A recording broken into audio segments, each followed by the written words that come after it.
신문 읽어주는 남자입니다. 오늘 중요한 보도가 나왔습니다. 이재명 지사의 측근으로 알려진 유동규 본부장이 화천대유로부터 거액의 금품을 받았다는 의혹이 제기됐고, 돈뭉치를 찍은 사진과 그 정황이 담긴 녹취록이 구체적으로 검찰에 제출이 됐다는 겁니다. 이에 기반해서 압수수색을 벌였다는 건데, 유동규 혼자서 만약에 돈을 받았다라는 의혹이 사실로 드러난다면 유동규 혼자서 이 돈을 받았느냐라는 논란이 일 것으로 보입니다.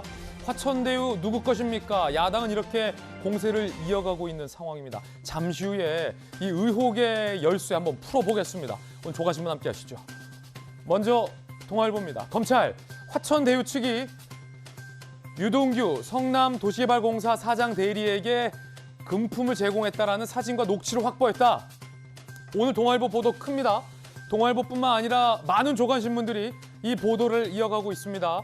유동규 성남도시개발공사 사장 대리는 이재명 지사가 어쨌든 발탁했던 인물로 알려져 있고, 이 대장동 계획 판을 짠 사람으로 알려져 있는데, 이 사람이 화천대유로부터 금품을 받았다, 소위 돈을 먹었다라는 의혹이 사실로 드러난다면 이 화천대유 의혹은 일파만파 논란이 커질 것으로 보입니다. 화천대유 내부자가 사진과 녹취록까지 검찰에 제출한 것으로 전해지고 있습니다. 다음 신문입니다. 이번에 한겨레 신문입니다. 천화동인 3호의 사내 이사인 김만배 씨의 누나가 윤석열 총장의 부친 집을 구매한 것을 두고 여야가 공방을 벌이고 있는데, 알고 사줬나 로또급 우연인가라고 한겨레신문 보도하고 있습니다. 하지만 여당이 문제 제기했던 것은 다운 계약서 쓰고 사실상 거액의 현금을 윤석열 총장 측에게 제공한 거 아니라는 의혹인데, 시세보다 싸게, 그리고 다운 계약서가 아니라 19억 가격까지 통장을 공개돼서 확인이 됐습니다. 여기서 오히려 더 문제는 김만배 씨 누나는 이 돈을 어떻게 확보할 수 있었으며, 김만배 씨 누나가 천화동인 3호인데 이분이 정말 천화동인의 실소유주가 맞냐라는 논란까지 이어지고 있습니다. 잠시 후에 이야기 나눠보겠습니다. 다음 신문입니다. 이번엔 조선일보입니다. 이재명 후보는 본인의 측근으로 알려진 유동규 씨가 소위 금품을 받았다는 의혹에 대해서 입을 아끼고 대신 이준석 대표를 향해서 봉고 파직시키겠다라고 발언을 해서 논란이 되고 있습니다. 이 봉고 파직이라는 단어는 부정한 관리를 파면하고 창고의 문을 잠근다라는 의미입니다. 야당의 원내대표는, 김기현 원내대표는 이 지사의 발언을 두고 평소하게 욕설하던 태도 그대로 나왔다라고 비판을 했습니다. 잠시 후에 이야기 나눠보겠습니다. 다음 신문입니다. 이번엔 중앙일보입니다. 북한이 극초음속 미사일을 발사했는데 이 연료를 앰플화할 땐 발사 탐지가 어렵다라는 우려가 실렸습니다. 사진에서 보이시는 것처럼 극초음속 미사일 북한이 발사했습니다. 이번에만 벌써 몇 번째 도발인지 모르겠습니다. 지금까지 신문 읽어주는 남자였습니다. 자, 오늘 함께하신 전문가들 소개해드리겠습니다. 강력계 형사 출신의 박성배 변호사님, 바르다 박 선생, 박정하 전 청와대 대변인 모셨습니다. 자, 돌직구쇼 강철부대 해병대 출신의 민주당 전재수 의원님과 또 청와대 출입기자 출신의 이재명 기자 나왔습니다. 어서 오세요.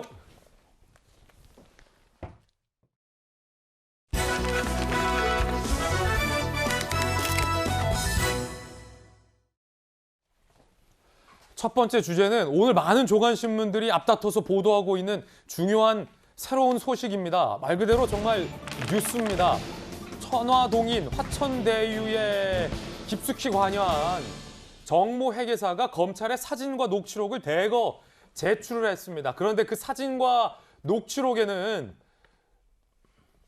유동규 씨가 화천동인으로부터 금품을 받았다라는 의혹이 담겨 있는 것으로 많은 조간신문들이 오늘 보도하고 있습니다. 아시다시피 유동규 사장 대리는 이재명 지사의 측근으로 알려진 인물입니다. 어떤 금품을 받았다는 것인지, 어떤 의혹인지, 녹취록과 사진은 어떤 것인지 지금부터 본격적으로 파헤쳐 보겠습니다. 이재명 측근으로 알려진 유동규 성남도시개발공사 사장 대리죠. 뭉칫돈 받은 정황이 확보됐다라는 보도들이 일제히 오늘 제기되고 있습니다. 천화동인의 5호이자 이 대장동 사업의 핵심 인물인 정영학 회계사가 검찰에게 증거를 제출했다는 거예요. 첫 번째, 화천대유 측과 유동규가 금품을 주고받은 단서가 담긴 사진. 채널A의 단독 보도에 따르면 돈 뭉치 사진이 검찰에 전달됐다라고 보도됐습니다. 그리고 김만배 씨, 남욱 변호사, 정영학 회계사, 이 화천대유의 핵심 인물 3인방의 대화 녹취록과 통화 파일도 검찰에 제출이 됐다는 거고, 그 녹취록 안에는 김만배, 유동규 등의 금품 제공 정황이 담긴 녹취 파일과 사진 등 19건이 대거 검찰에 제출이 됐고, 이를 기반으로 검찰도 압수수색을 할 수밖에 없었다라는 해석이 나오고 있습니다. 자, 요건 잠시 후에 이야기 이어가겠습니다. 이재명 기자. 이거 정말 중요한 뉴스인데. 일단 1. 이 화천대유와 대장동 개발의 판을 짠 사람으로 알려진 유동규 씨는 이재명 지사의 측근 맞습니까? 측근이라고 봐야겠죠. 그러면 지금 보도되고 있는 건 이 지사의 측근인 유동규 전 성남도시개발공사 사장 대리가 화천대유로부터 금품을 받았다라는 의혹을 입증할 수 있는 사진과 녹취록이 검찰에 제출됐다는 겁니까? 그렇습니다. 자세히 설명해 주시죠. 그러니까 이번 주 월요일입니다. 이번 주 월요일 날 정영학 씨가 참고인 조사를 받습니다. 정영학 씨는 화천대유의 관계서를 알려진 청화동인의 5호의 주주죠. 대주주죠. 실소유주라고 봐야겠죠. 그런데 그 정영학 회계사가 참고인 조사를 받는데, 그때 정영학 회계사가 녹취 파일과 사진 파일 등을 검찰에 제공을 합니다. 근데 그 녹취 파일과 사진 파일을 보면 어떤 내용이 나오냐면, 바로 지금 얘기했던 화천대유 측에서 유동규 성남도시개발공사 사장 직무대리를 맡았었죠. 유동규 씨가 결국은 이 대장동 사업의 판을 짰다, 설계자다, 이렇게 지금 알려지고 있는데, 유동규 씨에게 10억 원 정도의 현금, 금품을 건넨, 그러니까 금품 뭉치의 사진, 그리고 금품이 건넨 것으로 추정할 수 있는 녹취 파일들을 검찰에 제공했다는 겁니다.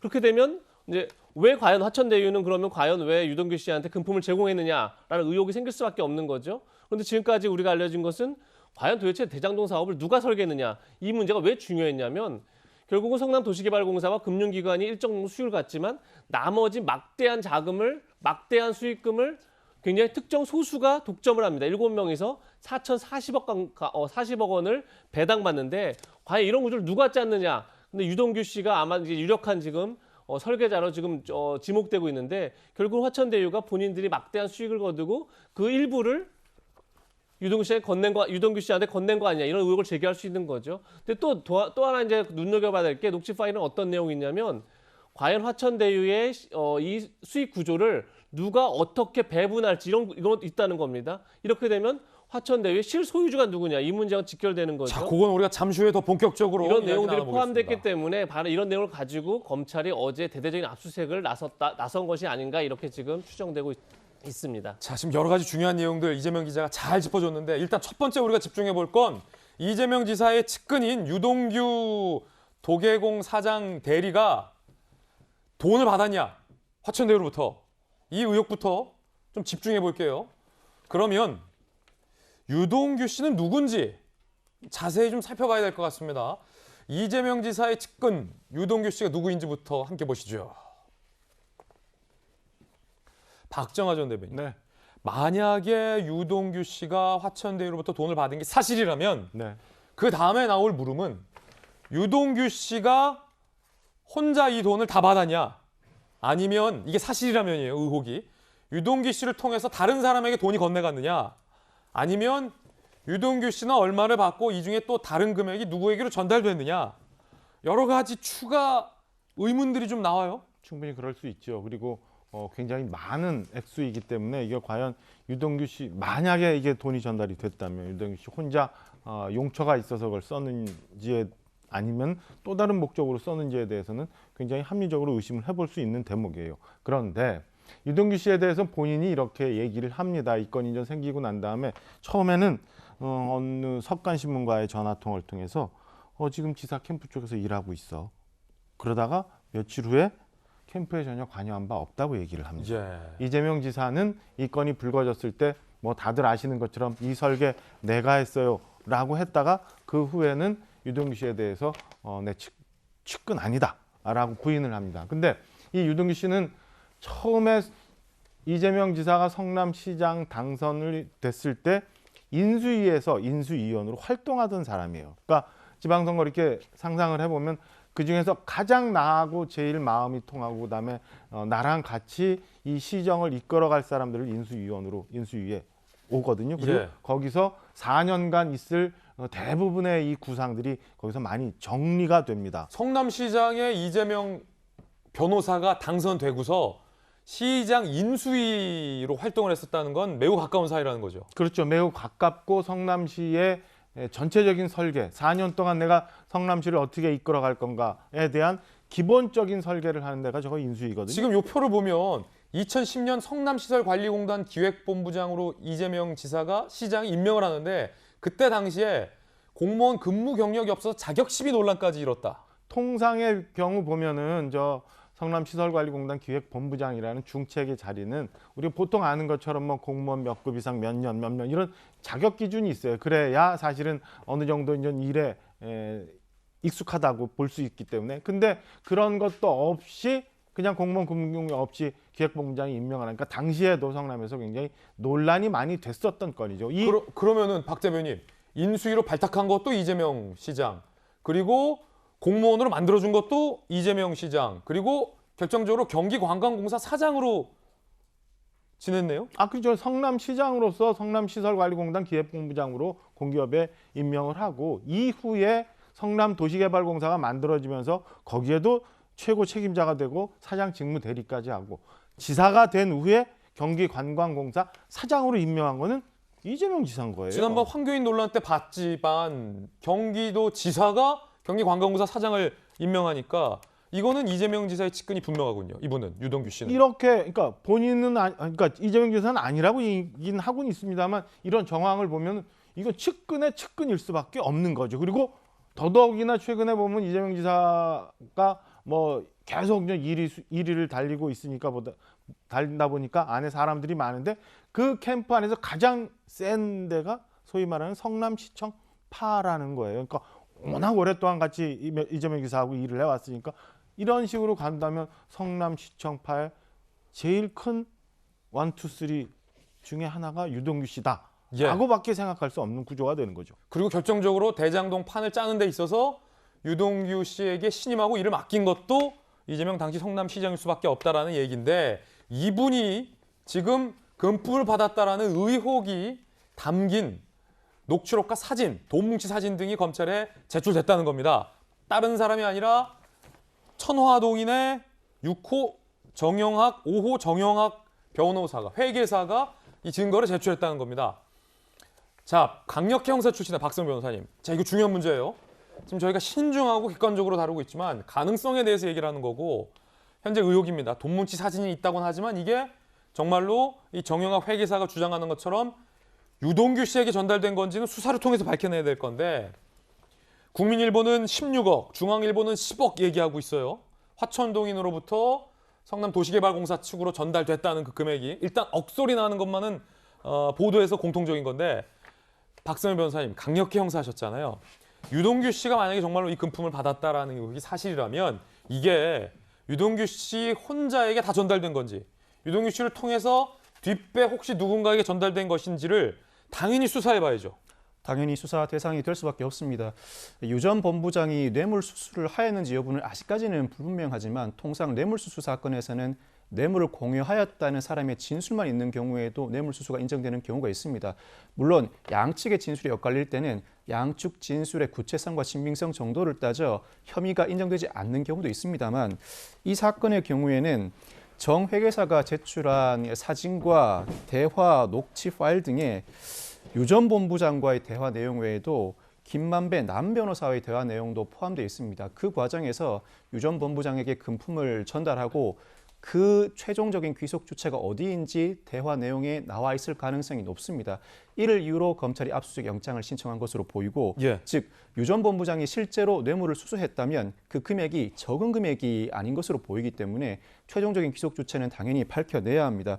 당연히 유 전 본부장에게 받은 금품을 어디에 사용했는지 수사기관은 추궁해 나가는데 이에 대해서 어느 정도 답변을 안 할 수가 없겠죠. 그러면 그 답변 내용을 토대로 실제 사용처에 해당하는 사람들을 다시 한번 확인해 봅니다. 자, 변호사님. 제가 두 번째로 궁금했던 게 그건데 만약에 유동규 씨에게 금품이 전해진 사실을 잡고 이제 검찰과 경찰이 수사를 할 텐데 현금으로 전달이 된 걸로 좀 알려져 있는데 요 현금 흐름, 그러니까 유동규 씨를 통해서 누구에게 갔는지 혹은 유동규 씨에게만 왔는지 아니면 유동규가 아닌 다른 사람에게 왔는지 요 현금 흐름은 어떻게 수사합니까? 일단은 금품을 수수한 사람을 상대로 이 돈을 어디에 사용했는지를 구체적으로 제시할 것을 요구합니다. 물론 그 전에 여러 다른 사람들을 통해서 관련 자료를 확보해둔 상태에서 질문을 하기 마련인데 그 과정에서 금품을 수수한 사람은 전혀 진술을 하지 않을 수는 없습니다. 그때는 뇌물수수는 단순한 경제사본과 달리 그 금액이 적더라도 상당히 높은 형량이 선고되기 때문에 예. 실제로 받은 금액이 그렇지 않다 내지는 받은 돈을 온전히 내가 취득한 것이 아니라는 취지로 진술을 할 수밖에 없습니다. 그런데 그 진술이 사실인지는 그 진술을 토대로 실제 사용했다는 사용처에 해당하는 사람들을 수사기관이 재차 조사하면서 각 진술관 모순점을 발견합니다. 그리고 현금이라고 하더라도 일정 객관적인 자료는 현출될 수밖에 없습니다. 양측의 진술의 모순점 그리고 객관적 자료와의 차이점을 추궁해 나가면 진술은 번복될 수밖에 없고 그 과정에서 실제 사용처는 교정돼 갑니다. 그뿐만 아니라 돈을 받은 사람은 혼자서 움직이기도 하지만 대체로 관련 집단이 있는 경우가 많습니다. 즉 금품 수수 과정 그리고 그 금품을 사용한 그 처리 과정에서 여러 인사들이 연루돼 있을 가능성이 높은데 그들 인사들을 통해서 유 전 본부장이 이 금품을 어디에 사용했는지 재차 확인하게 됩니다. 그리고 단순히 진술만이 아니라 각 인사들의 휴대전화 또 업무를 진행하는 과정에서 업무 수첩을 작성하는 경우가 많은데 그 휴대전화와 업무 수첩 과정에 현출되어 있는 금품 수수와 사용처에 관한 정황을 토대로 각 인사들의 사용처 진술을 집중적으로 추궁해 나가고 초기 진술이 이 과정을 거쳐 점점 변화해 나갑니다. 결국 그렇군요. 이 과정을 거쳐 뇌물수수의 사용처를 최종적으로 밝혀나가는 작업을 밟아나갑니다. 자, 이게 제가 왜 물어봤냐면 나중에 혹시 현금이라 수사 못했다. 자금 행방을 찾아내지 못했다. 요런 말 할 수 없는 상황이다. 수사 기법이 다 있다라는 말을 뇌물은 확인한 거예요. 계좌로 이체받는 경우가 오히려 드물기 때문에 그렇죠. 현금 수수 시에 어떻게 사용처를 밝혀낼지는 수사 기법상 상당히 발달돼 있습니다. 야, 이거는 경찰이 검찰, 경찰이 이건 수사할 수밖에 없는 상황이고 못한다면 오히려 더 책임이 가는 건데 이재명 지사의 최측근이 대장동 판을 설계하고 사업을 벌이면서 화천대유로부터 돈을 받았다라는 의혹이 만약에 사실로 입증된다면 최대 치적 사업이다라고 자랑해왔던 이재명 지사의 정치적 도덕적 책임론이 일 수밖에 없는 매우 중요한 사안이고 그 의혹이 오늘 제기가 된 겁니다. 자, 그러면 이재명 지사는 과거 유동규 씨 논란에 대해서 어떻게 얘기했을까요? 이재명 지사 이야기 들어보겠습니다. 성남시 공영개발의 시스템을 유동규 전 경기관광공사 사장이 하셨다는 걸로 아는데 지금 이분이 캠프에 있는 게 맞아요? 이분은 캠프에 없습니다. 작년에 경기관광공사를 하다가 이분이 몸이 안 좋다고 퇴직했어요. 사실 이 설계는 제가 한 겁니다. 유동규 사장이 이제 실무자로 당시에 도시주택공사 이 담당 임원이었죠. 제가 아까 말씀드린 대로 이렇게 설계해라. 자, 전재수 의원님. 예. 일단 질문 여쭙기 전에 어제 국회에서 교통사고를 당하셔서 오늘 못 나올 줄 알았는데 괜찮으신 겁니까, 몸? 이제 밤늦게 그 사고가 나서 이게 제가 못 나오면 빵꾸가 나잖아요. 예. 그래서 이제 우리 시청자분들과의 예, 약속 때문에 예, 조금 아프긴 한데 뭐 걸음을 못 걸을 정도로 뭐 뼈가 부러졌다거나 네. 그런 게 아니기 때문에 아침 일찍 나왔습니다. 지금은 뭐 좀 아프긴 한데 괜찮습니다. 야, 감사드립니다. 생방송 끝나고 반드시 그래도 병원 진료 받아보시길 꼭 추천드리겠고요. 예, 예. 이재명 지사의 최측근이 돈을 받았다는 의혹이 제기된 것뿐만 아니라 사진과 녹취록까지 검찰에 제출이 됐고 박승미 변호사의 이야기에 따르면 구속영장이 나왔다는 것 자체가 어느 정도 증거력을 검찰에서 보고 있다라는 의미다라는 건데 이렇게 되면 지금 이재명 지사가 지금까지 얘기해 왔던 거랑 너무 다르지 않습니까? 당국 이래의 최대 치적 사업이라면서요. 그러니까 이게 사실은 이게 검찰 수사로 갈 수밖에 없었습니다. 그래서 이제 조금 타이밍상 어떨는지는 모르겠지만 어제 이제 전격적으로 이제 압수수색 강제 수사가 진행이 됐고 그다음에 그 수사 규모도 지금 이제 검사만 하더라도 17명으로 해가지고 검찰 수사관까지 하면 수십 명에 이를 정도로 메머드급으로 지금 수사팀을 꾸렸기 때문에 이것이 이제 밝혀질 거라고 생각을 하고 네. 다만 이제 좀 저희들이 좀 조금 조심스러워야 될 부분은 유동규 씨를 이재명 지사가 임명을 하고 저 공직을 준 것은 맞습니다. 그렇다 그래서 이것이 한 몸으로 본다거나 또는 최측근이다, 측근 중에 측근이다 이렇게 이제 조금 앞서 나갈 필요는 없다라고 보고 그다음에 검찰 수사를 통해서 돈에 우리 박성배 변호사님 말씀대로 수사 당국의 뇌물 관련한 수사 기법이 굉장히 발달해 있기 때문에 결국은 제일 중요한 건 돈입니다. 네. 돈의 흐름을 정확하게 하면 이것이 어떤 그 성격의 뇌물 사건인지 이것이 다 드러나게 돼 있고 그렇군요. 그리고 부동산 이번 일을 계기로 해가지고 이게 부동산 개발 과정이라든지 부동산 개발 이익이 어떻게 생기고 그다음에 이 사람들이 이래저래 인적 네트워크를 통해 가지고 뇌물이 어떻게 왔다 갔다 하고 이것이 그동안도 쭉 있어 왔거든요. 이것이 만천하에 좀 드러나 가지고 이 부동산 개발이 과도한 부동산 개발 이익을 어떻게 공공으로 환수할 것인가 이 논의로 좀 나아가야 된다고 생각을 합니다. 부산의 LCT만 하더라도 그 사업 시행자라든지 그 지역구 국회의원이라든지 이런 분들도 다 구속이 됐거든요. 그래서 이번 건도 검찰이 이제 수사를 막 시작을 했으니까 철저하게 파헤쳐 가지고 돈의 흐름이 어디로 갔는지 이 부분들 국민들께 공개를 해야 된다 생각을 합니다. 그렇군요. 이재명 지사의 최측근이 아닐 수 있다라는 말씀이셨고 그래도 이재명 지사가 임명한 인물이고 요직에 한 번 임명한 게 아니라 3-4번을 임명했는데 측근이 아니더라도 이분이 돈을 받았다면 이 지사에게는 책임 없습니까? 그러니까 그 임명한 책임은 분명히 있습니다. 그런데 우리가 이제 저도 이제 선거를 많이 해보고 하지만 이제 믿는 도끼에 가끔 발등 찍히는 경우도 그럴 있습니다. 가능성도 있다. 그러니까 신뢰하고 그래서 이제 일을 맡기고 했는데 이런 믿음을 저버리는 경우들이 들어 있죠. 그렇기 때문에 지금 이 굉장히 돈을 받았다면 그리고 뇌물을 받았다면 굉장히 부적절하고 이 부분에 대해서 이제 완전 나는 책임 없다 이렇게 하기는 어려울 겁니다. 거기에 그런 사실들이 드러나면 그에 맞춰서 또 이재명 지사가 입장을 표명을 할 거고 다만 지금까지 드러난 거 가지고서 최측근이다 이렇게 하는 것은 좀 많이 좀 나가는 것 같다. 조금 더 이 의혹은 의혹대로 좀 규명을 하고 난 뒤에 판단해도 늦지 않겠다 이런 생각을 하고 있습니다. 최측근이라고 단정할 수는 없다라는 말씀하고 만약에 유동규 씨가 뇌물을 받았더라면 믿는 도끼에 발등 찍힐 가능성도 있다라는 말씀. 여러 가지 가능성은 열어줘야 되니까 좋은 지적 주셨고요. 유동규 씨의 자택에 대해서도 압수수색이 이루어졌습니다. 그 장면 함께 보시죠. 자, 한 방송사가 입수한 CCTV 화면입니다. 검찰의 압수수색이 전격적으로 이루어졌고 유동규 씨가 압수수색에 한동안 협조를 안 했다라는 전원도 전해지고 있고요. 무엇보다 압수수색을 받는 과정에서 매우 이상한 행동들을 유동규 씨가 한 것으로 많은 언론이 보도하고 있습니다. 자, 유동규 씨는 과연 정말로 책임 있는 공직자였는데 압수수색을 받으면서 어떤 이상한 행동들을 했을까? 이게 의혹의 핵심과도 연관됩니다. 지금부터 하나하나씩 살펴보겠습니다. 검찰이 어제 유동규 씨의 자택을 압수수색했습니다. 오전 8시 17분 수사관들이 집 초인종을 누르자 보세요. 20분 뒤에 문을 열어주는 거예요.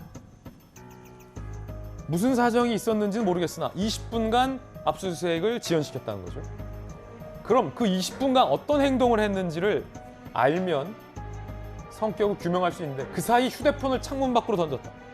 이게 뭡니까? 휴대폰을 왜 던져요?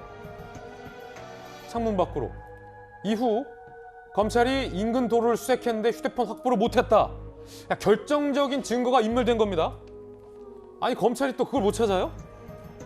이해가 좀 안 되는 행동과 결과입니다. 유동규 씨가 압수수색 동안 이불을 덮은 채 침대에 누워있는 이상한 행동을 보였다.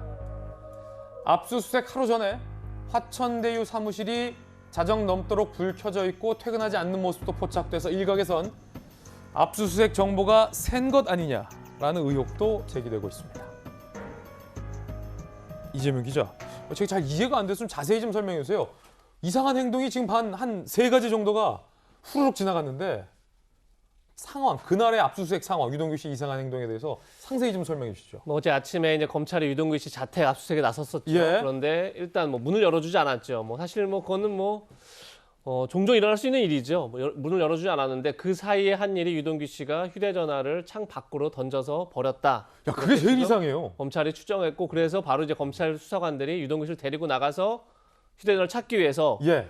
수색을 했는데 결국 찾지를 못했다. 뭐 누가 가져간 게 아니냐 지금 이렇게 추정을 하던데 어허. 그런 상황인 거고 뭐 가장 이상한 행동은 아무래도 압수수색 과정에서 유동규 씨가 침대에서 나오지 않았다는 거죠.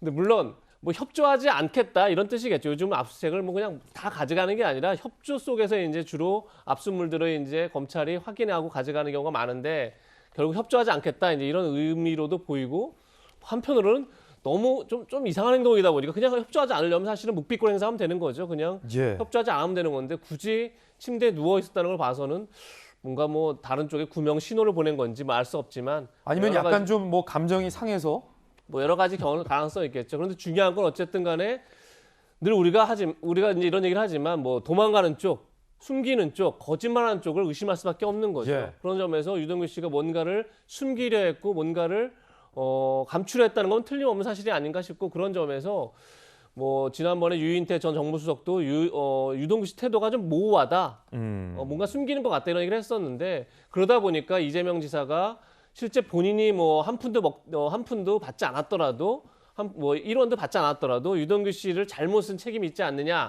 뭐 이런 얘기를 했었는데 그런 점에서 뭔가 유동규 씨가 뭔가 떳떳하지 않은 태도 이것이 어쨌든 이재명 지사에겐 상당한 부담 리스크가 될 것이라는 생각이 들고 예. 이게 왜 중요하냐면 아까 전에 말씀드렸지만 유동규 씨가 대장동 사업을 설계했다 이제 이런 이제 의혹을 받고 있는 거죠. 예. 중요한 건 왜 이재명 지사가 내가 설계했다고 얘기했겠습니까? 그건 무슨 의미냐면 뭐 그게 특정 소수에게 수천억 원이 가도록 설계했다 이런 뜻이 아니라 내가 바로 그러니까 한 5천억이 넘는 공익 환수를 할 수 있도록 설계했다 이런 걸 자랑하려고 했던 거겠죠. 그 말 자체는요. 근데 중요한 거는 그럼에도 불구하고 많은 사람들이 의심하는 것은 왜 특정 소수에게 그 막대한 돈이 가도록 초과 이익을 환수하는 제도를 만들지 않았느냐 이제 이거에 대한 질문을 하고 있는 건데 그것을 유동규 씨가 설계했다고 하지만 최종 사인을 하는 건 결국은 이재명 지사입니다.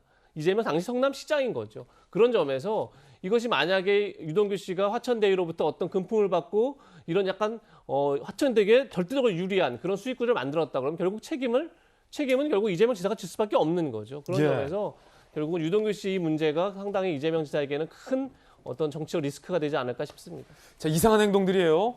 이재명 기자가 보기에도 이상하다라고 했고 이재명 기자가 제가 꼽는 이상한 행동의 1순위가 좀 달랐어요. 저는 휴대폰을 던진 걸 이상하다고 봤고 이재명 기자는 압수수색에 침대에 누워서 이불을 뒤집어 쓴 게 가장 이상하다. 근데 어쨌든 둘 다 이상해요. 그러면 강력계 형사에게 물어보겠습니다. 일단 첫 번째, 보통 휴대폰 결과적으로 증거가 인멸됐어요. 그거 나중에 좀 마지막에 물어보겠고 보통 이런 식으로 휴대폰 증거를 인멸하려면 수사가 시작되기 전에 내가 수사선상에 오르기 전에 한강에 가서 집어 던진다든가 전자레인지에 넣고 돌린다든가 그런 방법들을 많이 쓰는데 압수수색이 와서 앞에 검찰이 있는데 창을 열고 휴대폰을 집어 던진다. 이거는 뭐 어떤 행동입니까? 저는 개인적으로 검찰이 유 전 본부장에 대해 구속영장을 청구할 가능성도 있어 보입니다. 그래요? 압수수색 현장에서 휴대전화를 던지는 등 증거인멸을 직접 실행할 경우에는 구속영장 발부 사유로서 증거인멸의 우려가 정면으로 현출된 경우입니다. 만약 유 전 본부장이 구속된다면 그 이후에는 지금까지 하지 않던 진술이 상당히 많이 나올 가능성도 높아 보입니다. 이건 구속감이다. 그럴 가능성도 더러 있어 보입니다. 유 전 본부장이 왜 굳이 사전에 증거를 인멸하지 않고 압수수색 현장에서 증거를 인멸했을까? 뭐 가능성을 여러 가지로 생각해 볼 수 예. 있는데 첫 번째는 이 사안이 불거진다는 사실을 익히 인식하면서도 설마 본인에게 압수수색까지 집행이 될까라는 믿는 구석이 있었거나 의구심을 가졌던 것으로 보입니다. 믿는 구석이 있었거나 의구심을 가졌다. 예, 그리고 두 번째는 이미 최근에 휴대전화를 이미 인멸했지만 네. 새로 마련한 휴대전화에 또다시 밝히기 어려운 자료가 확보돼 있을 가능성도 있습니다. 아차 싶은 거다. 예, 그리고 본인이 생각할 때 이미 증거를 인멸했지만 또 다른 휴대전화를 별도로 보유하고 있었거나 새로 구입한 휴대전화에 이미 범죄를 입증할 만한 정황이 새롭게 들어가 있는 상황이기 때문에 내가 생각했던 타이밍에 압수수색이 들어온 것이 아니라 부지불식간에 갑자기 압수수색이 들어왔다. 그렇다면 이 휴대전화를 인멸해야 하는데 어떻게 하지? 고민하다가 구속이 될지언정 이 휴대전화만큼은 인멸해야 되겠다는 마음을 가지고 던질을 가능성이 상당히 높아 보입니다. 자, 이거 가능성인데 왜냐하면 이상한 행동을 했으니까요. 가능성이라는 건데 한 박자 빨리 압수수색이 들어왔고 지금 던진 휴대폰 안에 뭔가 결정적인 게 있으니까 내가 구속이 될지언정 이건 못 넘기겠다라는 심리가 발동했을 가능성도 있다. 박성일 변호사님 의견이었는데 그러면 증거를 인멸한 이 행위에 대해서는 이건 당연히 검찰이 구속 수사해야 한다는 말씀이신 거죠.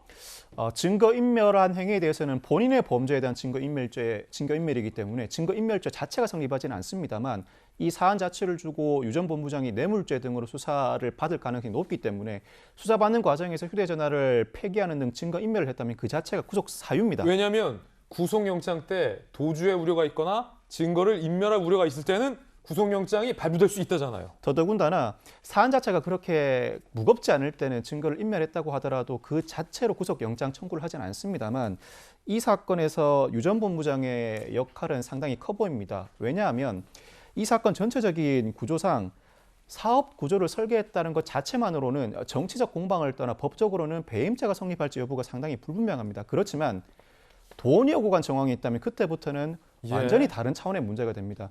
돈이 오고 간 정황이 있다는 그 내역을 정 회계사가 이미 검찰에 관련 자료를 제출한 상황이기 때문에 검찰이 법원으로부터 압수수색 영장을 발부받을 수 있었던 겁니다. 이 상황에서 증거를 인멸했다는 것은 사안 자체가 무겁기 때문에 구속영장을 청구할 만한 상황임은 분명하다고 평가할 수 있습니다. 이거 그냥 핸드폰 떨어졌다고 가져가신 분이 있다면 이거 지금 엄청난 걸 가져가신 거예요. 이거 빨리 반납하셔야 됩니다. 어디로 반납해야 됩니까? 이거 검찰에 전화해야 됩니까? 검찰에 반납하셔도 되고 이 사안 자체는 검찰이 수사를 하고 있지만 경찰도 수사를 진행하고 있기 때문에 가까운 경찰관서에 신고하셔도 무방합니다. 그 옛날에 경찰하고 검찰하고 서로 휴대폰 안 준다 뭐 이런 것도 있었거든요. 네. 검찰이 주는 게 낫지 않습니까? 뭐 그게 더 좋겠죠. 그렇죠. 네, 그렇게 문제될 것 같지는 않은데. 기왕이면 검찰에 주라. 네. 알겠습니다. 검찰에 꼭 돌려주시기 바라겠습니다. 이거 수사 지은 겁니다. 박정하 전 대변인. 이불을 뒤집어 쓴 건 무슨 행동이라고 보세요? 이해하기 어려운 것 같아요. 그러니까 제가 볼 때는 그 유동규 씨가 지금 현재 이 화천대유와 관련해서 터지고 있는 많은 의혹들과 이 사안 자체를 감당할 수 없는 상황까지로 인식하고 있는 거 아닌가라는 생각이 듭니다.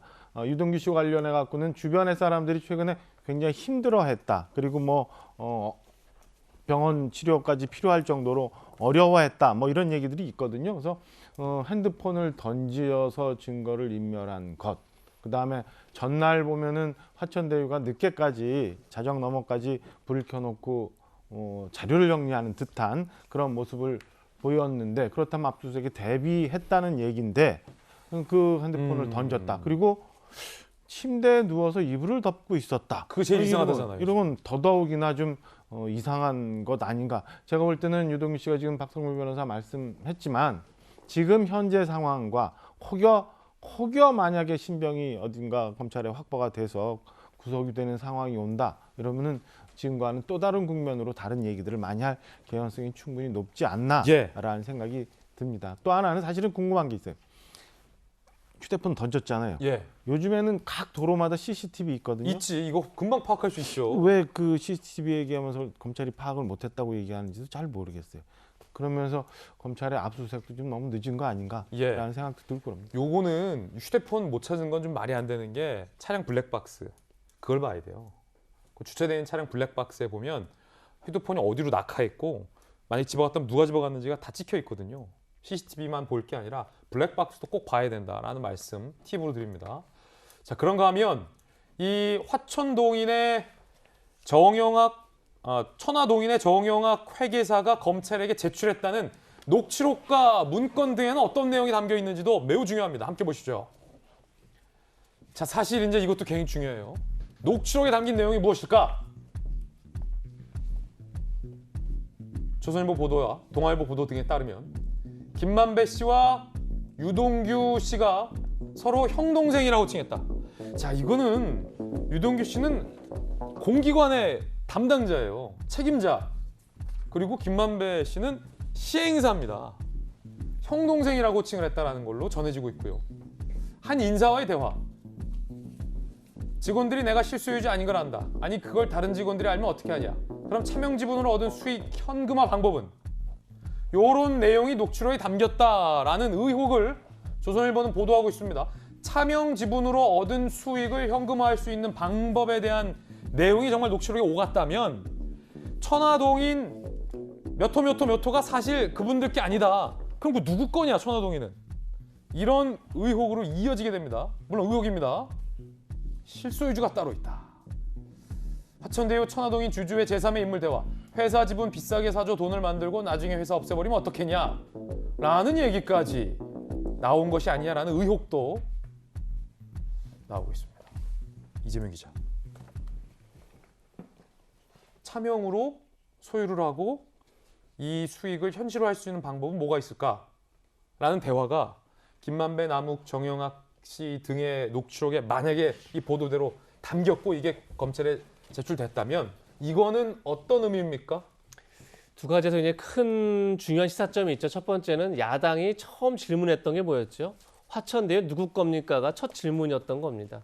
그러니까 화천대유와 그다음에 화천대유에 투자했던 몇몇이 막대한 차익 배당금을 얻고 또 막대한 수익을 거두는 과정 속에서 과연 이 사람들의 실소유주냐 아니면 뒤에 다른 전주가 있느냐라는 게 굉장히 중요한 관점인데 글쎄요, 지금 녹취 파일이 정확하게 공개되어 있지 않기 때문에 저희가 정확하게 어떤 대화를 오갔는지 모르겠으나 어쨌든 보도에 화천대유 따르면요. 그렇죠. 관계자들의 대화 속에서 내가 실소유주가 아닌 걸 알고 있다. 직원들이 알고 있다. 이런 대화가 오갔다 그러면 그건 분명하게 실소유주가 따로 있다라는 것을 의미하는 거고 왜냐하면 그렇기 때문에 천화동인의 몇 호가 김만배 씨 그냥 가족들이잖아요. 그래서 좀 그렇죠. 이상하다고 했잖아요. 그렇죠. 그러다 보니까 그렇게 되면 결국은 이제 실소유주를 쫓아가다 보면 결국은 이 사건의 실체가 뭔지, 이 사건의 본질이 뭔지를 알게 되는 거죠. 그런 점도 중요한 거고 또 하나 중요한 거는 조금 전에 아까 얘기했지만 김만배 씨가 화천대유의 실소유주를 알려진 김만배 씨와 만약에 유동규 씨가 형 동생할 정도로 친한 사이다. 그러면 또 전혀 또 새로운 내용이 되는 이유가 뭐냐면 어제 전용기 의원이 나와서 전용기 의원이 지금 이재명 캠프의 대변인을 맡고 있죠. 이런 얘기를 했습니다. 단지 이재명 시장은 그 성남시는 하나 컨소시엄과 하나은행 컨소시엄과 계약을 맺고 하나은행 컨소시엄이 가장 좋은 조건으로 많은 공익을 환수하겠다고 해서 하나은행 컨소시엄과 계약을 맺은 거다.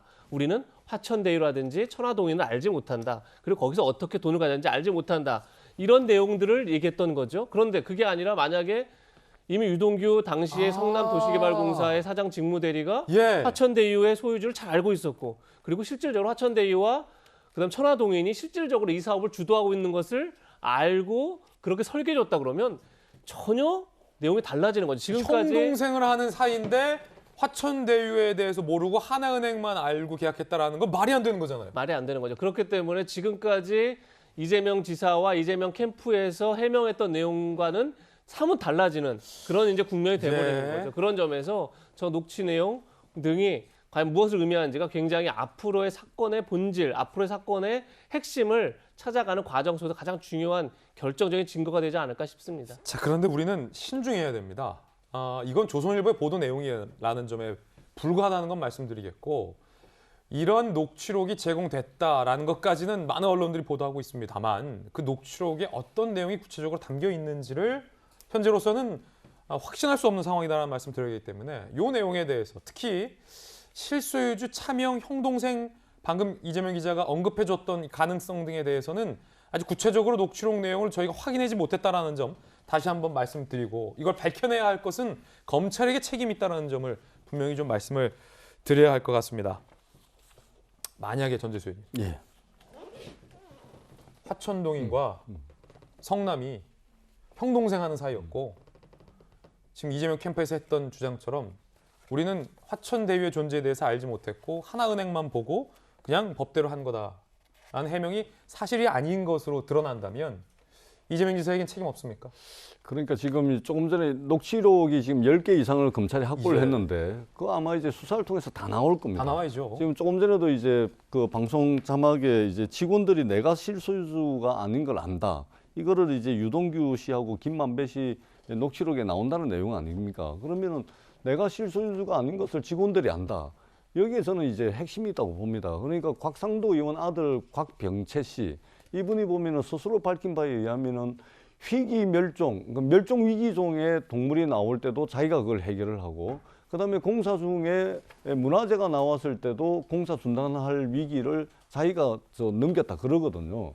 그러면은 이 실소유주가 내가 아닌 것을 직원들이 안다라고 할 정도면 곽병채 씨가 이제 퇴직금을 50억 정도 받을 정도로 회사에서 중요한 역할을 했는데 곽병채 씨가 이 화천대유라든지 천화동인의 실소유주를 알 가능성이 많습니다. 그러면 7년 동안 거기서 근무를 했는데 자기 아버지는 이제 곽상도 의원이고 과연 이 실소유주를 모를 수가 있겠느냐. 그럼 알았다면 7년 동안 아무 일 없이 이렇게 올 수 있었겠느냐. 특히 이재명 지사가 이제 이명박 대통령, 박근혜 대통령 계실 때 혼자 이제 성남시에서 악정고투, 고군분투했던 측면들이 있거든요. 그리고 재판도 많이 받았습니다. 특히 이제 선거법 재판에서는 화천대유 대주주 그 대표 이런 분들이 재판 과정에서 추가 수익이 나니까 920억을 성남시에 더 뺏겼지 않습니까? 네. 그걸 보고서 이재명 지사 보고 공산당이다 저거는 그렇게까지 이야기할 정도로 말하자면 사이가 안 좋았을 가능성이 있는데 오히려 이재명 지사가 임명했던 유동규 씨를 어떻게 이래저래 자기 편으로 만들어가지고 한통 속에 됐을 가능성도 충분히 있는 거죠. 가능성이죠. 네, 정황상. 그래서 저는 이제 뉴스가 계속 나올 겁니다. 예. 뉴스가 계속 나올 것이기 때문에 검찰의 철저한 수사를 통해서 좀 밝혀져야 된다고 보고 예. 다만 이제 성남시는 하나은행 콘소시엄과 이제 계약을 한 것이고 그다음에 그 민간 영역에서 이제 남욱 변호사가 설계를 하고 지금 미국에 넘어가 있는데 요 이제 그러니까 화천대유와 그 계열사인 화천동의 1호부터 7호 사이에 무슨 일들이 벌어졌는지 예. 이것은 좀 아마 얽히고 설킨 여러 가지 관계들이 나올 것 같습니다. 돈의 흐름을 파악을 하면 금방 드러날 거니까 빠른 시간 내에 검찰이 좀 수사를 해서 수사 결과를 발표해야 예. 된다 이렇게 생각을 합니다. 맞습니다. 제가 왜 지금 전재수 의원님의 말씀에 동의를 하냐면 검찰이 수사를 늦게 시작했다라는 비판도 있었잖아요. 경찰의 수사도. 그러니까 수사를 본격화하려고 하자마자 화천동인 핵심 관계자가 증거를 갖다 준 겁니다. 검찰이 수사를 잘해서가 아니라. 그러면 좀 본격적으로 더 빨리 했으면 이런 증거들 더 빨리 확보할 수도 있었을 텐데라는 아쉬움이 남습니다. 자, 이 화천동인의 정영학 회계사는 왜 이걸 제출했을까도 함께 짚어보시죠. 동아일보 조선일보 보도에 따르면 천화동인 5호의 소유주예요. 이분 막대한 배당금 받았어요. 검찰에 화천대유 로비 정황 사진과 녹취록을 제출했던 분이고요. 열쪽 분량의 자필 진술서도 함께 제출했다는 것으로 보도되고 있습니다. 내게 무슨 일이 생기면 이 진술서를 공개해달라라는 지인들에게 부탁도 했다고 합니다. 주범 몰릴까 우려했을 가능성이 있어요. 김만배, 유동규와 수익 배분 두고 갈등을 벌였다라는 가능성도 있습니다. 녹취를 시작했다. 사안을 잘 아는 관계자는 나중에 문제되면 주범으로 몰릴까 두려워했다라는 이야기도 했습니다. 즉 경찰, 검찰이 수사를 시작하는 척만 했어도 더 빨리 이 유력 증거를 확보할 수도 있었다라는 비판도 일각에서 제기되고 있고 과연 경찰, 검찰 수사만으로는 충분할 건가라는 의문을 사실 야당에서 계속 제기하고 있습니다. 민주당 내부에서 중진 이상민 의원도 이렇게 얘기했습니다. 들어보시죠. 특검을 또 국정조사를 받지 못하겠다. 기존의 경찰이나 검찰 수사로 하겠다. 이렇게 대응을 하고 있지 않습니까? 예. 뭐 저 개인적인 의견은 좀 생각을 좀 달리합니다. 아니 이거는 아무리 경찰 검찰이 한다고 해도 종목적으로 특검을 안 갈 수가 없잖아요. 자, 그럼 이제 궁금한 건 이 같은 의혹 등이 제기됐는데 이재명 지사 본인은 어떤 입장을 밝혔을까라는 대목입니다. 두 번째 이슈로 들어가겠습니다. 이재명 지사는 본인의 측근인 유동규 본부장의 뇌물수수, 금품수수 의혹에 대해서 입을 닫았습니다.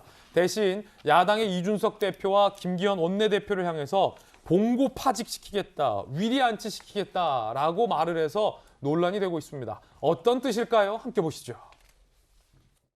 이준석 국민의힘 현재 대표는 몸통은 이재명이 다 그 설계하고 다 이재명이 만든 거야 이렇게 얘기한 국민을 속인 죄를 물어서 번복파직하도록 하겠습니다.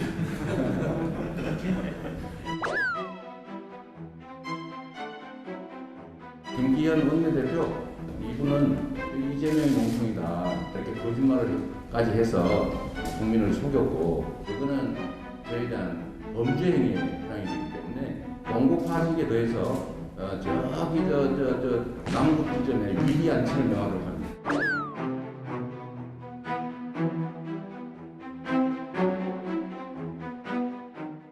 자, 야당의 대표와 원내대표에게 이재명 지사가 봉고파직과 위리안치 시키겠다라고 밝힌 겁니다. 봉고파직과 위리안치 뜻이 무엇일지 저도 생소해서 찾아봤습니다. 봉고파직, 부정을 저지른 관리를 파면하고 광고를 잠근다. 즉 이재명 지사가 만약에 대통령이 되면 야당의 대표를 파면하고 광고를 잠그겠다라고 방금 직접 발언한 겁니다. 그럼 원내대표를 향해서 했던 위리안치 뜻은 무엇인지도 찾아봤는데요. 유배된 죄인을 가시울타리에 가두겠다. 그러니까 봉고파직한 것뿐만 아니라 김경원 원내대표를 남쪽 섬으로 유배시켜서 가시울타리에 가두겠다. 그런 형벌을 내리겠다라고 이재명 지사가 직접 발언을 해서 이 정치권에서 논란이 커지고 있습니다. 박정하 전 대변인. 네. 청와대의 대통령의 입 역할을 하셨으니까 이거는 만약에 이재명 지사가 억울하다 하더라도 그리고 설령 이재명 후보가 대통령이 된다 하더라도 야당의 대표와 야당의 원내대표를 가두고 유배시킬 수 있는 겁니까? 대한민국 민주주의 사회에서?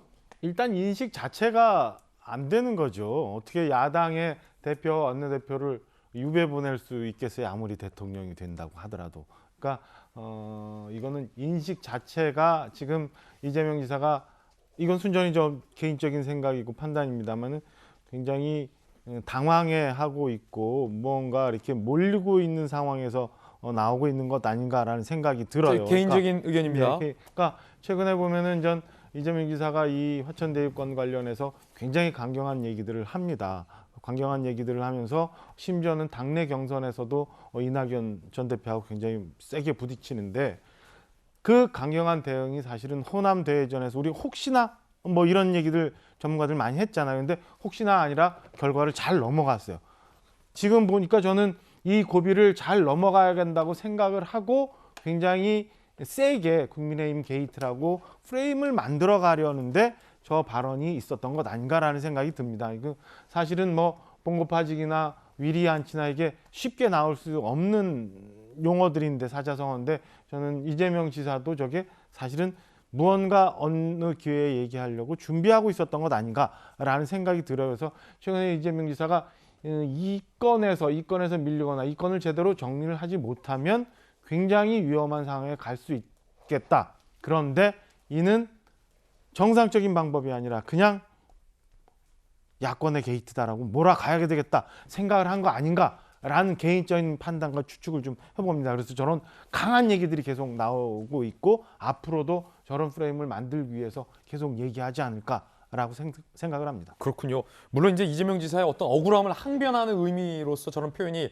나왔으리라고 10분, 100분, 500분 이해는 가나 전재수 의원님. 네.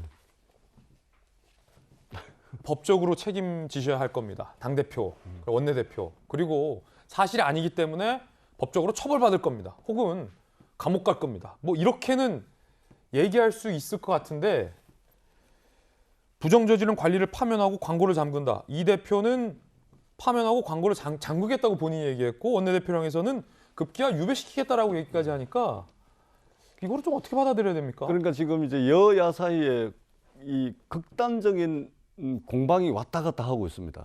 극단적인 공방이 왔다 갔다 하는 와중에 이제 봉고파직, 위리안치, 예. 그러니까 야당 지도자들에 대한 아주 비판을 아주 그 사자성어를 가지고서 고급스럽게 한 거죠. 이거 비판입니까? 아니면 경고입니까? 그러니까 저도 이 뜻을 잘 몰라서 한참 찾아봤는데 이게 사자성어까지 동원을 해서 비판을 한 건데 그러니까 극단적인 공방이 왔다 갔다 하는 와중에 강경한 발언이 나올 때는 제 경험에 비춰보면 두 가지입니다. 두 가지. 첫 번째는 정말 억울해 죽을 때 억울해서 못 살겠다 할 때 아주 강한 이게 나오죠. 또 나머지 하나는 들켰을 때. 그렇게 말이 되는 들켰을 거예요, 때. 지금? 뭐 아니 두 가지 경우죠. 예. 저렇게 이제 강경하게 대응을 할 때는 또 둘 중에 하나예요. 물론 제 경험이긴 하지만 예. 첫 번째는 정말 억울할 때, 예. 두 번째는 들켰을 때예요. 예. 네. 근데 저는 이제 이재명 지사하고 이제 직접 물어본 적도 있습니다. 예. 네, 그 화천대유 관련해서. 예. 근데 전혀 이게 사실이 아니라는 것을 이제 굉장히 자세하게 설명을 해주시더라고요. 그렇기 때문에 저렇게 강한 발언은 이제 야당 지도자에 대한 강한 발언은 이제 부적절할 할 수가 있죠. 그러나 이제 정치 공방이 극단에서 지금 왔다 갔다 하는 와중에 이제 강경 노조가 나왔는데 이 들켰을 때 아니면은 정말 억울할 때인데 저는 이제 정말 억울한 경우에 해당하는 것으로 예. 저는 받아들이고 있고 아마 수사 결과를 통하면 이 들킨 것인지 정말 억울한 것인지 저는 드러날 거라고 보고 있고 저는 정말 억울한 경우에 해당한다 그렇게 이제 믿고 있습니다. 네, 이건 억울해서 나온 거다. 아직 이제 유동규 본부장의 금품 수수 의혹에 대한 이 지사 입장은 나오지 않고 있는 와중입니다. 자, 그럼 이에 대응하는 야당 이준석 대표의 대응도 궁금합니다. 여기도 만만치 않습니다. 확 추잡한 가면을 찢어놓겠다. 대장동 설계자 자처하더니 마음 급해지셨나 보다. 이 지사의 이 펌한 건 주지의 사실. 저는 비례의 원칙으로만 대응하겠다. 이 지사의 추악한 가면을 확 찢어놓겠다. 그럼 김기현 원내대표, 남쪽 나라에 유배될 김기현 원내대표, 이 지사의 말에 따르면 뭐라고 반응했을까요? 들어보시죠. 이재명 후보의 막말 대잔치에 대해 섬뜩함을 느끼게 됩니다. 이미 자신이 대통령이 다 돼 있는 것 같은 모습을 볼 수 있습니다. 형수에게 차와 입에 담을 수 없는 욕설을 퍼부어서 국민들의 걱정을 사고 있는데 평상시 그 언행과 태도가 다시 한 번 더 적나라하게 드러나고 있는 것 같습니다. 제1야당 원내대표를 향해서는 남극에 있는 섬에 위리 안치시키라고 그랬다고. 위리 안치 갔다가 또 제가 빠삐용처럼 탈출해서 오도록 하겠습니다. 복군을 준비하는 것 같습니다. 복군. 이렇게 빠삐용처럼 탈출해서 오겠다. 진짜 가두겠다는 것도 아니고 진짜 탈출하겠다는 것도 아니지만 여야 간에 이런 설전이 오고 가고 있는 상황에서 여권 내에서도 이 지사의 거친 발언에 우려의 목소리가 나오고 있습니다. 민주당 관계자 A씨, 이 지사의 심정이 이해되지만 후보가 직접 말할 수준을 넘어선 듯. 민주당 관계자 B씨, 상대 당 원내대표 귀향을 언급한 건 도가 지나쳤다. 이재명 캠프 측 인사는 감정적 대응은 국민들 볼 때 마이너스 될 수밖에 없다. 특히 요거는 한겨레 신문의 보도예요. 한겨레 신문의 보도. 저거는 마이너스다라는 이야기가 나왔습니다. 국회 출입도 많이 하고 정치부 기자 생활 오래 한 이재명 기자가 보기에는 어떻습니까?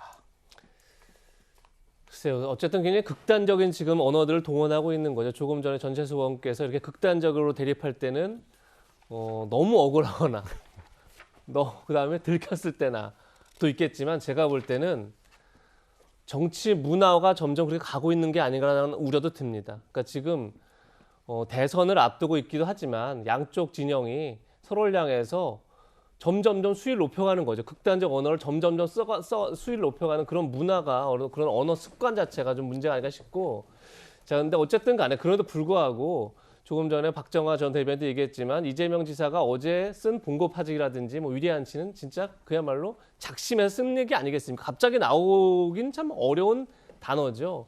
그런 점에서 참 야당 대표와 원내대표를 향해서 저런 표현을 썼다는 것 자체 그러니까 이게 어떤 절묘한 비유냐 아니 막말이냐가 사실은 종이 한 장 차이인 거죠. 네. 그게 뭐냐면 결국은 국민의 공감을 얻으면 참 절묘한 비유인 거고 공감을 얻지 못하면 막말이 되는 겁니다. 그런데 어제 그 얘기를 했을 때도 제가 볼 때 뭐 지지자 몇 명은 뭐 공감을 하고 만족하면서 웃었는지 모르겠지만 대부분 국민이 저걸 들으면서 어떤 느낌을 갖겠습니까? 그런 점에서 이게 지금 다른 누구도 아닌 대선 주자들이 그러니까 한 나라의 대통령이 되겠다고 나선 사람들이 직접 본인의 입에서 저런 얘기가 나온다는 건 전 굉장히 이번 대선판 전체를 굉장히 흐리게 만들 수 있는 안 좋은 신호다. 이런 점에서 뭐 억울한지 들켰는지 모르겠으나 그런 습관 자체를 좀 바꿔야 된다는 생각이 듭니다. 자, 그런가 하면 좀 다른 이야기도 오늘 보도가 되고 있는데 박세훈 변호사님, 김부섬 씨가 이재명 지사의 점에 대해서 대통령 점이라고 하더니 뭐 좋아했다 뭐 이런 얘기를 했어요. 어떤 얘기입니까? 이재명 지사가 최근 한 예능 프로그램에서 이 부모님께 물려받은 훌륭한 유산으로 피부가 좋아서 점이 없다는 언급을 합니다. 이에 대해서 김부선 씨가 어제 SNS에 글을 올리는데 내가 대통령 운이 될 점이라고 말했더니 당시 이재명 지사가 입이 찢어지게 조아라 했었다. 그런 이재명 지사가 점을 뺐겠느냐? 이재명 지사가 점을 빼지 않았다는데 1조를 걸겠다는 취지의 글을 쓴 것입니다. 아니 근데 김부선 씨의 이야기는 대통령 운이 될 점이나 말했더니 찢어지게 좋아했다라는 굉장히 구체적인 정황을 담았는데 이재명 지사는 그때 신체 검사를 했었잖아요, 과거에. 그렇습니다. 과거 이재명 지사는 형사 사건이 불거졌을 때 아주대병원에서 신체 검사를 받았었고 아주대병원 측은 점이 존재하지 않고 점을 제거한 흔적도 없다는 신체 감정 결과를 내놓기도 했습니다. 최근 민사 사건에서 김부선 씨 측이 이재명 지사의 점과 관련해서 신체 감정 신청을 했지만 재판부가 받아들이지 않았습니다. 재판부가 받아들이지 않을 수밖에 없는 이유는 이미 아주대병원의 신체 감정 결과가 있기도 하고 더더군다나 민사 사건에서는 신체 감정 대상인 이재명 지사가 이를 거부할 경우에는 강제할 방법도 없기 때문입니다. 이 신체 감정에 대해서 더 이상 입증할 길이 막히자 김부선 씨가 이를 염두에 두고 글을 쓴 것인지는 분명하지 않지만 신체 분명히 점이 있다는 구체적인 관련 정황을 지속적으로 제시하는 모양새라고 평가할 수 있습니다. 그렇겠군요. 자, 이번에는 저희가 준비한 세 번째 이슈로 이어지겠습니다. 제목을 공개하겠습니다. 김만배 씨의 누나는 왜 하필 윤석열 후보 아버지의 집을 샀을까 의아합니다. 김만배 씨 누나가 2년 전 윤석열 총장 부친의 집을 구매했다라는 겁니다. 함께 보시죠. 2019년 4월 김만배 씨의 누나 김모 씨는 천화동인 3호 이사고요. 이거 차명 소유 아니냐라는 의혹도 받고 있습니다. 어쨌든 서울 서대문구 연희동 윤석열 전 총장의 부친 집을 19억 원에 매입합니다. 그런데 애초에 해당 주택은 21억 원에 내놨으니까 김만배 씨 누나가 윤석열 총장 부친이 원하는 가격보다 2억을 싸게 산 셈이 된 겁니다. 부동산 중개업 김 씨는 해당 주택 가격을 깎아달라고 흥정했다. 김만배 씨 누나요. 결국 2억을 깎아서 19억에 샀다. 부친과 김모 씨, 즉 윤석열 총장의 아버지와 김만배 씨 누나는 안면 있어 보이진 않았다.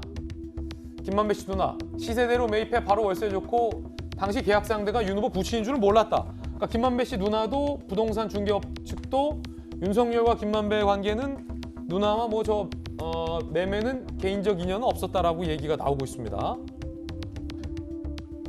자, 그런데 친여 성향의 유튜브 채널에서는 다운 계약 의혹을 제기합니다. 김 씨가 윤 전 총장 부친 집을 취득한 시기가 검찰총장에 지명된 시기, 해당 집 시세는 33억인데 19억에 매입한 건 다운 계약서 작성했다는 뇌물 의혹이 있다라고 의혹을 제기합니다. 그러자 윤석열 총장 측이 통장을 아예 전부 공개해버렸습니다. 함께 보시죠. 만약에 다운 계약서라면 실제 입금된 통장에 33억, 32억 뭐 이렇게 찍혀 있어야 되는데 매매 계약서 그대로 가격이 19억 원이 이체됐다라는 통장 내역을 공개하고 해당 유튜브 채널을 허위사실 유포로 형사 고발을 합니다. 중개매매업자는요. 2019년 당시 시세보다 오히려 내린 가격인데 급하다면 그 정도 내리는 건 이상한 일 아니다. 당시 더 싸게 급매된 물건도 있었다라고 얘기하고요. 그렇다면 김만배 씨 누나와 부친의 집 혹시 개인적 인연이 있었나라는 여권의 의혹에 대한 윤석열 후보의 입장은 무엇이었을까요? 들어보시죠. 고관절이 깨져가지고 그 수술을 하고 이제 계단을 다닐 수가 없어서 아파트로 이사 가면서 집을 이제 내놨는데 그렇게 해서 뭐 시세보다 한 1억 정도 적게 내놔서 이거를 팔았는데 그 사간 사람이 누군지도 우리는 모르고 중개사를 통해서 팔았기 때문에 부모님 집을 사간 사람이 김만배 씨의 뭐 누나라고 그래서 어제 처음 알았는데 그거에 대해서도 의혹이 있다 그러면 수사를 하면 되지 않겠습니까? 그 김만배 대표가 법조기자 오래 했다고 알려져 있잖아요. 전혀 뭐 아니 나도 알지. 서울지검이나 대검 취급을 했을 테고 내가 모른다는 건 말이 안 되는 얘기고 그러나 개인적인 친분은 전혀 없어요. 자, 이게 의혹이 되려면 이재명 기자 어떻게 해야 의혹이 됩니까? 예컨대 김만배 씨가 누나를 앞세워서 윤석열 총장의 부친 집을 시세보다 비싸게 사서 그 차액만큼을 윤 후보에게 뇌물로 줬거나 이러면 뇌물 의혹이 제기되고 아니라면 이 집이 굉장히 안 팔려서 어떻게든 팔고 싶었는데 시세대로 값을 쳐줘서 그 집을 사줌으로써 그 고민을 해결해 준다면 무언가 대가성이 있는 거다라고도 볼 수 있을 텐데 지금 윤 총장이 공개한 통장 내역에 따르면 오히려 시세보다 싸게 처리가 됐다라는 거고 다운 계약서도 아니다라고 한다면 이게 의혹이 되려면 지금 뭐가 좀 더 나와야 됩니까? 그 의혹이 되기에는 참 인과관계가 부족한 거죠. 그러니까 어쨌든 화천대유의 실소유주인 김만배 씨가 한창 대장동 사업을 할 때가 2019년도가 그렇겠죠. 그리고 또 당시에 윤석열 총장은 서울중앙지검장이었으니까요. 굉장히 어떻게 보면 이제 그냥 실권자라고 할 수 있는 거죠. 그렇기 때문에 그런데 마침 또 2019년 4월 달에 윤 전 총장의 부친 집을 김만배 씨의 누나가 샀다. 그러다 보니까 지금 여권에서는 뇌물이다 이렇게 얘기를 하는 거죠. 근데 보니까 오히려 시세보다 싸게 집을 판매했죠. 그러고 나니까 다시 이제 그럼 그 계약서가 다운 계약서 아니냐. 오히려 거래된 거는 뭐 30억에 거래놓고 19억이라고 쓴 거 아니냐. 이렇게 주장했는데 얘기한 것처럼 매매 계약서뿐이 아니라 통장 내역을 다 깠는데 어쨌든 계약금, 뭐 중도금, 잔금 다 들어온 걸 합치면 딱 19억인 거죠.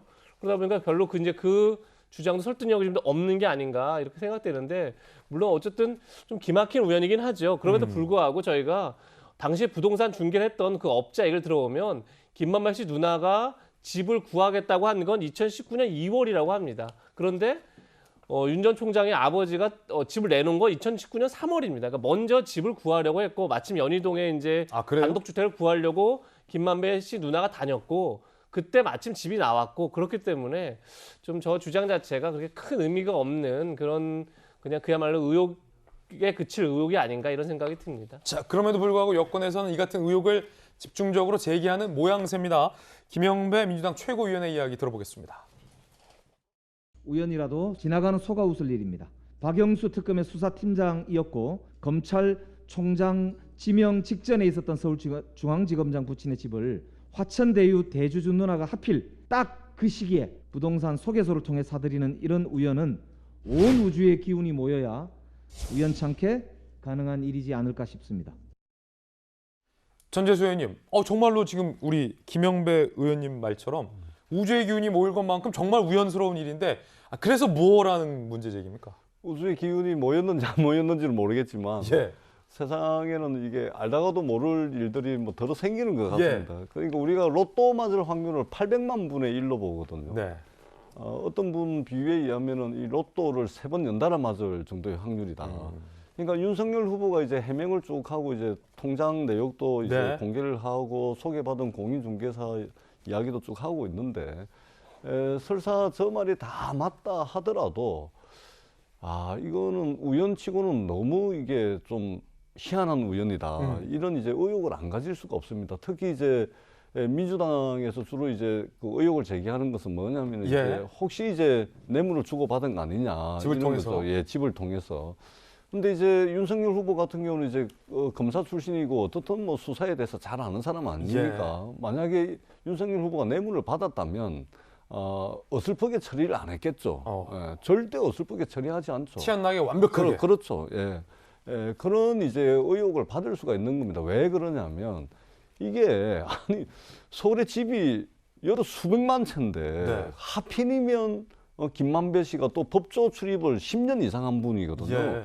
그리고 이 김만배 씨의 법조 그 인맥이라는 것은 지금 다 나오고 있지 않습니까? 전직 검찰총장부터 시작해서 대법관 지난 분들까지 전부 친한 형님이고 그래서 모셨다 이렇게 이야기할 정도로 그의 인맥은 뭐 이미 다 알려진 바이기 때문에 윤석열 후보가 이제 해명을 한다고는 했지만 그렇다고 그래서 이 그 정말 기가 찬 이 우연이 전부 다 의혹이 해소되기는 좀 부족하다. 그렇기 때문에 이 부분 또한 검찰에서 수사를 하면 김만배 씨의 누나 이제 소환하고 또 계좌 추적하고 그때 정황들 쭉 하면은 이 부분도 저는 밝혀질 거라고 생각을 합니다. 검찰의 수사가 필요한 부분이다.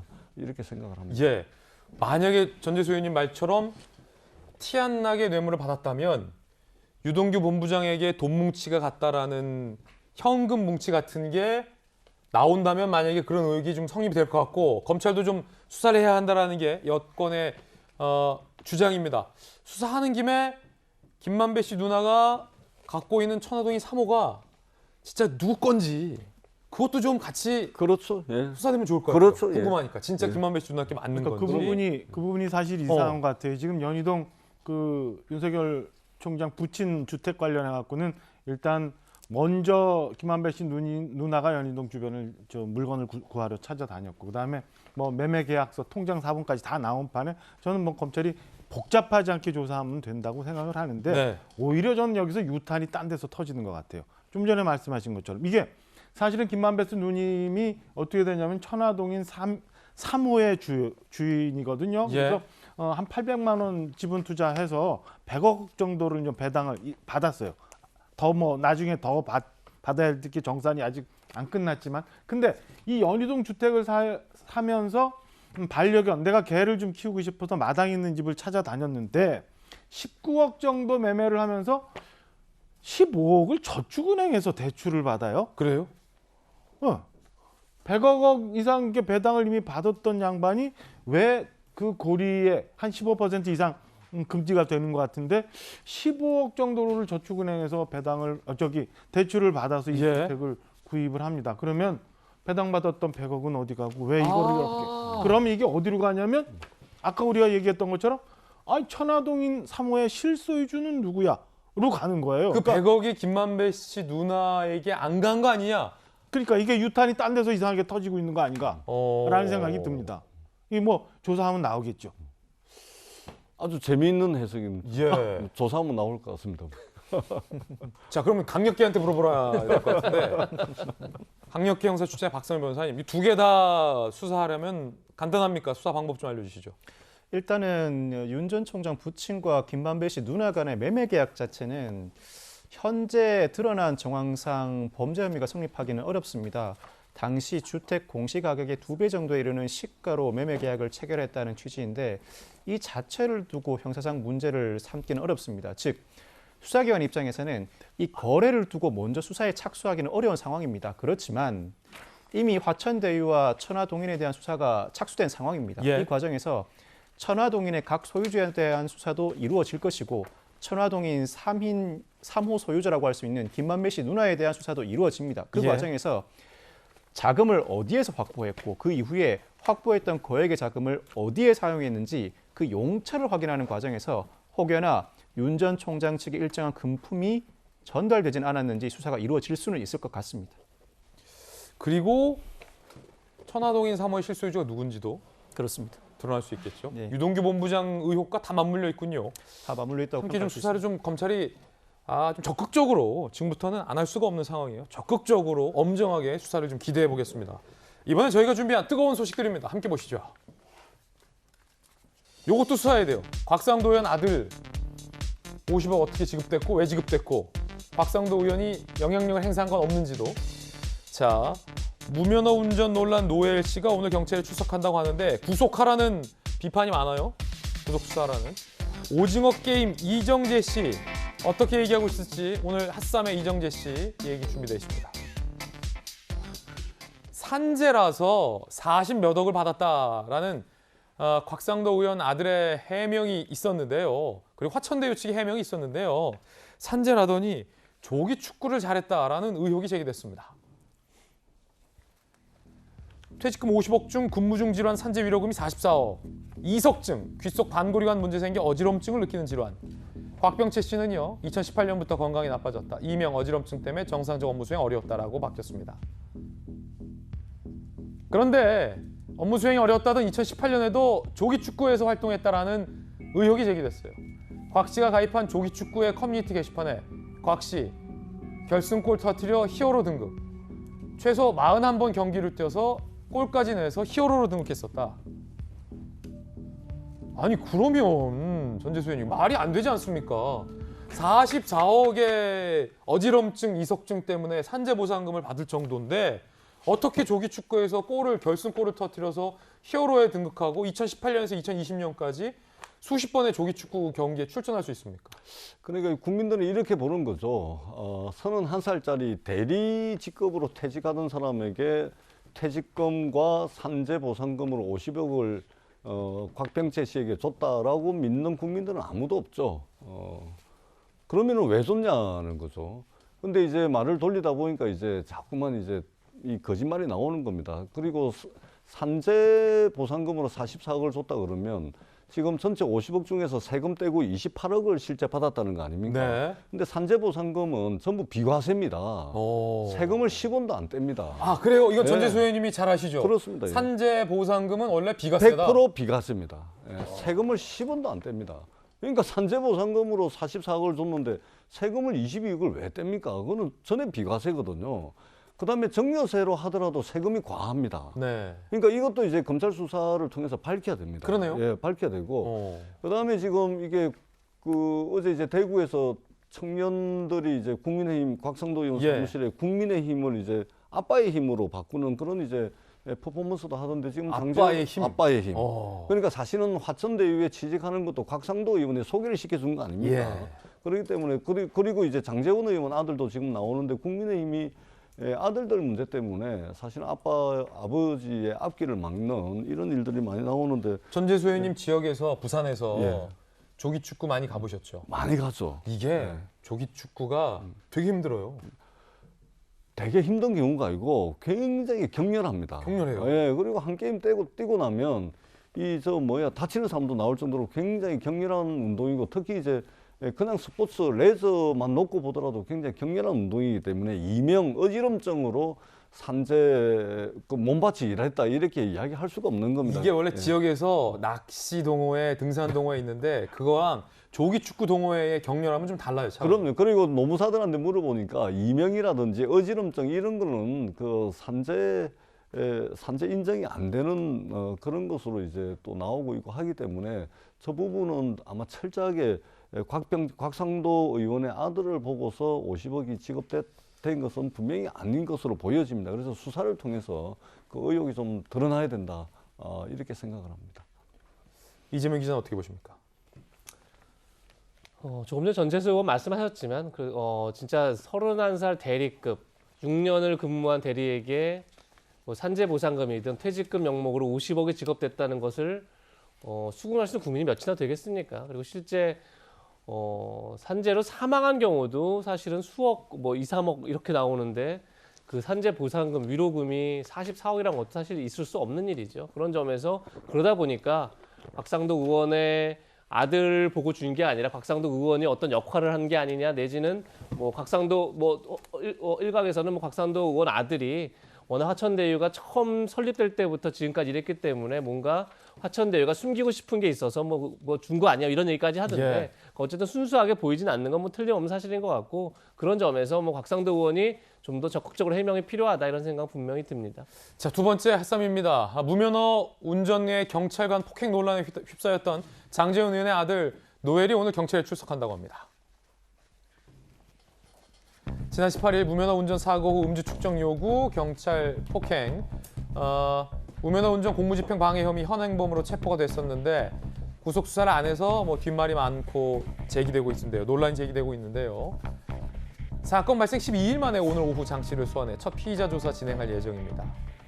음주운전 상해 혐의가 추가 가능성이 제기되고 있습니다.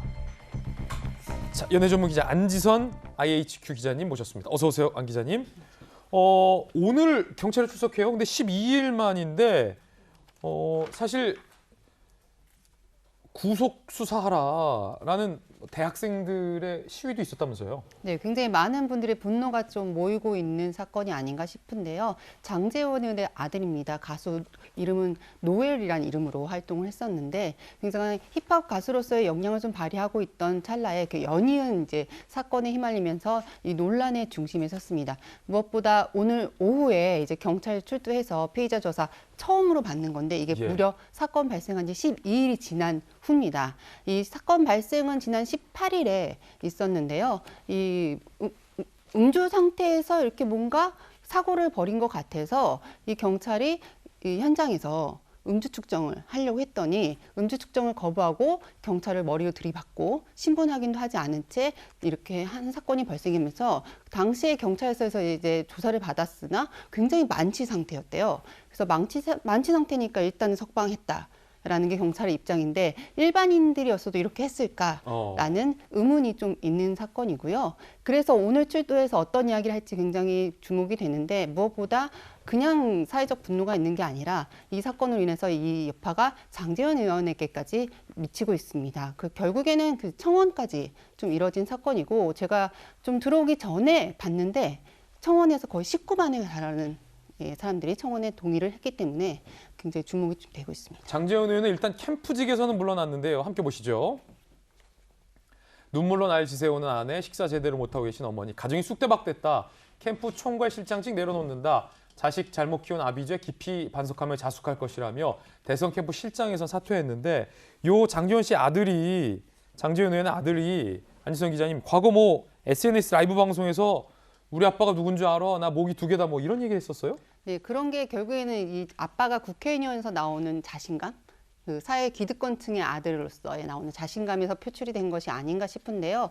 이 장제원 의원의 아들이 지금 사실은 더 논란이 되는 게 이 2019년도에 이 9월 달에 음주 사건으로 인해서 한번 또 사회적으로 화두가 됐었잖아요. 당시에 무엇보다 또 놀라웠던 게 이 운전자를 바꿔치기 하면서 결국 지난해 6월에 징역 1년 6월에 집행유예 2년이 떨어져서 지금 집행유예 기간입니다.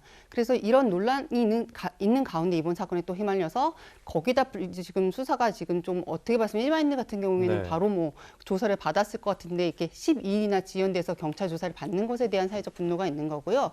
무엇보다 또 지난달에도 SNS에서 굉장히 좀 논란이 있던 게 앨범을 발매를 했었거든요. 근데 그 앨범에 대해서 이제 혹평이 이어지자 그 SNS에다 댓글을 달았는데 뭐라고 했냐면 어떻게 이제 자기는 그 노래에 대한 이런 게 아니라 그 국민재난지원금 있잖아요. 그거 받는 사람들이 그런 거 받는 거 좋아하는 사람들이 인터넷상에서만 이렇게 센 척한다.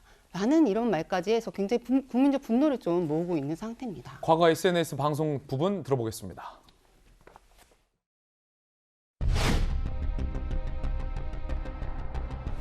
니네가 인생 풍파를 겪어봤어? 야, 나처럼 어린 나이에 인생 좋은 있냐? 힘들다 힘들어.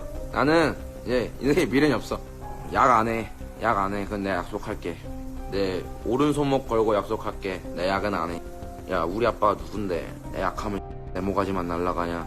난 모가지가 2개야. 내가 잘못하면. 자, 다음 소식입니다. 이번에는 한국 드라마 오징어 게임이 넷플릭스에서 전 세계 1위를 하고 있다고요, 안지성 기자님? 네, 넷플릭스에서 원래 이렇게 1위를 하거나 이렇게 순위를 잘 공개하지 않는데 예외적으로 지금 이 오징어 게임에 한해서는 순위를 공개하면서 화제가 되고 있고 무려 70개국이 넘는 국가에서 넷플릭스에서 이제 모든 국가 이제 시청률 조사를 하잖아요. 거기에서 1위를 한 것이어서 굉장히 주목이 됩니다. 전 세계에서 지금 네. 거의 1위다. 이정재 씨 이야기도 한번 보겠습니다. 들어보겠습니다. 달고나 촬영 장면 비하인드입니다.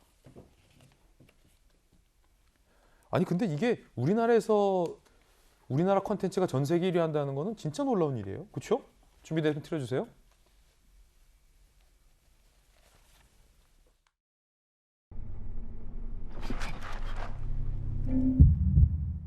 달고나 장인분을 섭외를 해가지고 촬영할 동안 저희는 뒤에서 계속 만들고 계속 찍고. 그래서 설탕 냄새가 그렇게 나요. 달고나 마스터를 저희가 찾았어요. 대학로에서. 네. 선배님도 진짜 많이 해드셨죠. 이거 계속. 이렇게까지 핥아야 되나? 근데 저는 사실 걱정을 많이 했어요. 이걸 하라고 하면 좋아하실까? 나 이정재인데. 괜찮으셨어요? 아니 처음 볼 때는 조금 그랬죠. 다른 방법은 없나? 그런데 넷플릭스 CEO는 외국 사람이잖아요. 그런데 이 오징어 게임 인기 때문에 굉장히 좀 기분이 좋은 것 같아요. 이정재 씨 의상을 찍고 사진을 찍었다고 합니다. 이정재 씨 의상을 입고 함께 보시죠.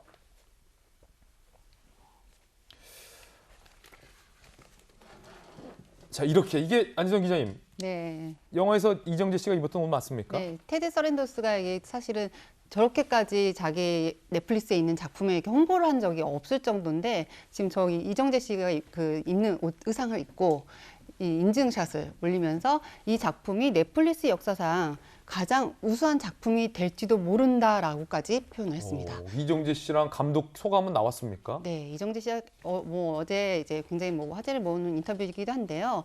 감독 같은 경우 이 작품이 2008년도에 쓴 작품이라고 해요. 그런데 2008년도에 수많은 제작진, 여러 배우들에게 이걸 하자고 했지만 그 당시로서 너무 파격적인 소재였고 이 OTT가 아닌 이제 시청자로서 TV에서 볼 수 있는 작품은 아니었기 때문에 그때는 사회적으로 인정을 받지 못했으나 이제 와서 시대를 잘 만나서 지금에 와서야 다시 이렇게 주목을 받은 작품이 됐고요. 그건 감동 얘기군요. 네, 무엇보다 이 작품이 성공할 수 있었던 비법에 대해서 심플합니다.